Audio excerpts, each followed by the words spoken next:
لا إله إلا الله ولا نعبد إلا إياه مخلصين له الدين ولو كره الكافرون. لا إله إلا الله الله أكبر ولله الحمد. وقوله تعالى في كتابه الكريم بعد أعوذ بالله من الشيطان الرجيم: لن ينال الله لحومها ولا دماؤها ولكن ينال التقوى منكم كذلك سخرها لكم لتكبروا الله على ما هداكم وبشر المحسنين. صدق الله العظيم. يا عباد الله، أوصيكم وبنفسي بتقوى الله. وقوله تعالى في كتابه الكريم: يا أيها الذين آمنوا اتقوا الله حق تقاته ولا تموتن إلا وأنتم مسلمون. والصلاة والسلام على رسولنا وحبيبنا وشفيعنا محمد صلى الله عليه وسلم وعلى آله وصحبه ومن اهتدى بهديه إلى يوم الدين. ثم أما بعد. Sidang Idul Adha yang dirahmati Allah Subhanahu wa taala sekalian, segala puji kita rafakkan kepada Allah Subhanahu wa taala, segala kesyukuran kepadanya di atas nikmat yang dikurniakan kepada kita.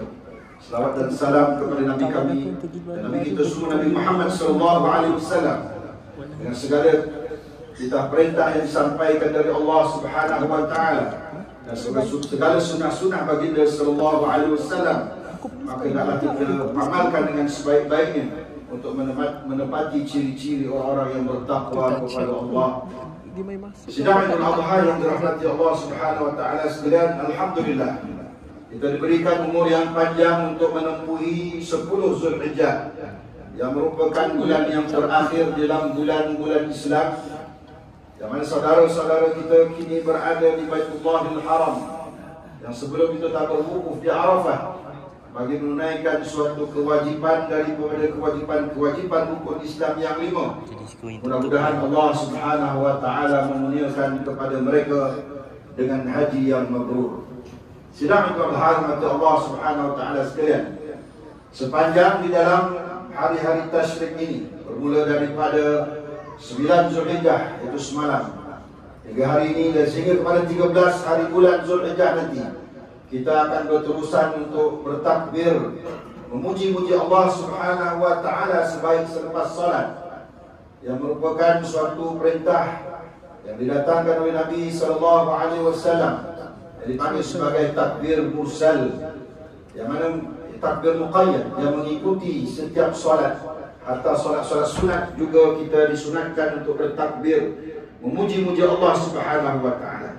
Di dalam lafaz takbir ini tidak lain tidak bukan adalah untuk menurunkan dan merendahkan diri kita di hadapan Allah Subhanahu wa taala dengan mengangkat tinggi kedudukan Allah sebagai Tuhan yang Maha Agung, Tuhan yang Maha Besar, yang kepada-Nya segala ketaatan kita curahkan, sebagaimana yang ditunjukkan oleh Nabi Ibrahim alaihissalam dalam kecintaannya kepada Allah Subhanahu wa taala, mengatasi daripada kecintaan pada dirinya, kecintaan kepada anaknya Nabi Ismail alaihissalam. Bayangkan seorang anak yang telah pun ditinggalkan di padang pasir yang kering kontang bersama istrinya Hajar sehingga bertempuh yang panjang belasan tahun. Maka apabila hadir kembali Nabi Ibrahim bertemu dengan anak dan istrinya, pada malam itu mimpi dan diwahyukan oleh Allah Ta'ala untuk menyembelih anaknya, yaitu Ismail, yang merupakan satu-satunya anak dari kelahiran Siti Hajar. Namun karena kecintaannya kepada Allah, mengatasi kecintaan pada dirinya dan anaknya, maka dilaksanakan perintah tersebut. Maka dengan hikmah dan kekuasaan Allah Subhanahu wa taala, tempat anaknya itu digantikan dengan kibas yang besar, yang merupakan kibas yang pernah dikorbankan oleh Habil ribuan tahun sebelum itu, yang Allah turunkan kembali bagi menggantikan tempat Nabi Ismail alaihissalam. Maka dari situlah syariat bagi kita untuk melaksanakan kurban, bagi menunjukkan betapa kecintaan kita kepada Allah Subhanahu wa taala, mengatasi daripada kecintaan kepada anak, kecintaan kepada isteri, termasuk kita pada hari ini kecintaan kepada harta benda, yang sudah pastinya sebahagian daripada bahagian lembu yang nak dikorbankan, bernilai 800, 900, bahkan ada yang RM1,000. Tetapi karena kasih dan cinta kita kepada Allah, untuk takarub diri kita kepada Allah, maka kita korbankan sebahagian daripada harta-harta ini bagi menunaikan perintah Allah dan menuruti sunnah-sunnah yang telah ditinggalkan oleh para anbiya dan mursalin, sebagai suatu panduan bagi kita bagaimana kecintaan kepada Allah menuntut suatu pengorbanan. Sidang Idul Adha yang dirahmati Allah Subhanahu wa taala sekalian, alhamdulillah sejak kebelakangan ini komitmen di kalangan umat Islam dan kesedaran di kalangan kita untuk melakukan korban sudah semakin meningkat. Kebanyakan sebelum ini surau-surau masjid-masjid hanya seekor atau 2 ekor saja, sehingga kini masjid-masjid dan surau-surau melepasi jumlah 10 ekor, belasan ekor. Ini menunjukkan satu sudut dari segi peningkatan ekonomi di kalangan Islam semakin baik, dan juga kesedaran di kalangan kita juga semakin baik atas kepentingan melakukan ibadah korban yang merupakan suatu jalan untuk mendekatkan diri kepada Allah Subhanahu wa taala. Sidang Idul Adha yang dirahmati Allah Subhanahu wa taala sekalian, kita mengucapkan tahniah kepada mereka yang telah berjaya, sama ada secara menabung bulanan, mengumpul sejumlah yang dimaksudkan tadi, ataupun yang membayar dengan sekaligus sejumlah 800-900 ribu ringgit ini untuk menaikkan ibadah korban. Maka kita mengucapkan sekali lagi tahniah kerana rezeki Allah Ta'ala kurniakan kepada kita digerakkan hati untuk berkorban. Bagi yang tidak berkesempatan disebabkan oleh kesempitan rezeki, maka berdoalah kepada Allah. Mudah-mudahan Allah melapangkan rezeki kita untuk berkorban pada tahun-tahun yang akan datang. Sedang itu Allah Subhanahu wa taala sekalian, di dalam pengurusan untuk menyempurnakan sembelihan korban ini sudah pasti melibatkan kewangan yang besar, melibatkan pengurusan yang baik. Maka sudah pasti mereka yang telah diberikan tanggungjawab dan amanah untuk melaksanakan tugas-tugas korban ini, laksanakanlah dengan sebaik-baiknya dalam bersifat tulus terhadap perbelanjaan yang telah dikeluarkan untuk pengurusan sembelihan lembu, pembelian lembu-lembu, dan juga pengurusan untuk membeli bekas-bekas, membeli peralatan-peralatan yang berkaitan, supaya apa yang kita laksanakan ini adalah untuk mendekatkan diri kepada Allah beserta dengan jalan-jalan yang terus dan berintegriti. Sidang Idul Adha yang dirahmati Allah sekalian, begitu juga dalam urusan pembahagian daging-daging kurban, diharapkan tidak ada berlakunya penyelewengan. Ini kedapatan beberapa tempat-tempat, sama ada di kalangan penerima atau mungkin di bagian pengurusan yang mengambil bahagian daging-daging yang tidak dijelaskan dengan pasti kepada seluruh peserta-peserta.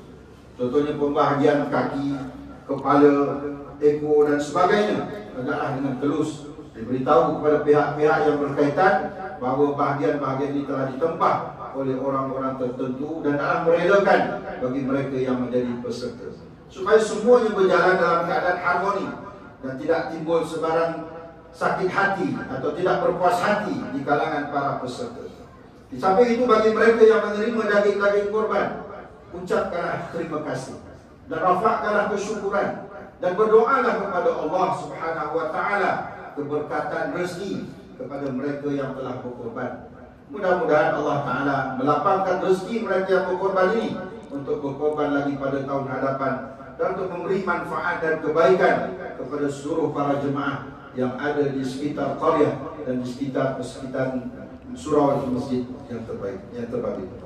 Sidang Idul Adha yang dirahmati Allah Subhanahu wa taala sekalian, di dalam ibadah korban ini juga, sebagaimana yang dibacakan pada ayat permulaan tadi, tidaklah Allah berkehendakkan akan dagingnya dan juga darahnya, tetapi yang Allah kehendakkan daripada korban itulah rasa takwa. Maka bagi kita yang berkorban, janganlah timbul rasa riak dan takabur di atas pengorbanan yang kita lakukan itu. Menceritakan hal korban kita kepada orang tidak lain tidak bukan berdasarkan kepada ayat wa amma bi ni'mati rabbika fahaddits, maka nikmat yang Allah kurniakan maka ceritakanlah, untuk kita membesarkan dan mengagungkan Allah Subhanahu wa taala, bukan untuk membangga-banggakan diri dengan korban-korban yang telah kita lakukan. Peliharalah sebaik-baiknya ibadah korban kita, Mudah-mudahan apa yang telah disebut oleh Nabi SAW dengan keampunan yang akan diberikan sebanyak bulu-bulu binatang yang kita korbankan akan kita perolehi janji-janji tersebut daripada Allah Subhanahu wa taala. Sidang al-Bahar mati Allah Subhanahu wa taala sekalian, dalam kita bersama-sama dalam urusan korban ini terlibat secara langsung melalui gotong royong. Kita pun dapati sekarang banyak, yang khususnya kita lah di Rasa Jaya ini, kebanyakannya orang-orang yang sudah berusia dan berumur, maka tidak seperti dulu untuk menguruskan urusan daging korban, untuk melapah, untuk mengulit dan sebagainya. Sudah pasti memerlukan tenaga-tenaga muda yang ada di taman ini. Dan surau ini dengan 10 ekor yang akan dilaksanakan esok, sudah pasti berharapkan supaya kita yang hadir ini, terutama golongan muda, ajaklah rakan-rakan kaum yang lain untuk membantu, walaupun bukan kita berserta dalam korban tersebut, maka dengan bergotong royong itulah caranya untuk kita mengeratkan lagi silaturahim. Karena cara-cara silaturahim ini Allah Subhanahu wa taala anjurkan melalui jalan-jalan ibadah yang tidak lain tidak bukan adalah untuk mewujudkan kasih sayang dan saling bantu-membantu di kalangan kita, dan diberikan keampunan kepada mereka yang bersilaturahim. Dan bagi mereka yang memutuskan silaturahim, ancaman daripada Nabi sallallahu alaihi wasallam, 3 hari kamu tidak menyambungkan silaturahim, maka tiada lagi bau syurga untuk mereka. Waliyazbillah. Barakallahu li wa lakum bil Qur'anil azim. Wa nafa'ani wa iyyakum bima fihi min al-ayati wa dhikril hakim. Wa taqabbala minni wa minkum tilawatahu innahu was-sami'ul 'alim. Aqulu qawli hadha wa astaghfirullah li wa lakum wa lisa'iril muslimin wal muslimat wal mu'minin wal mu'minat fastaghfiruhu wa ya fawzal mustaghfirin wa ya najatat taibin. Allahu akbar.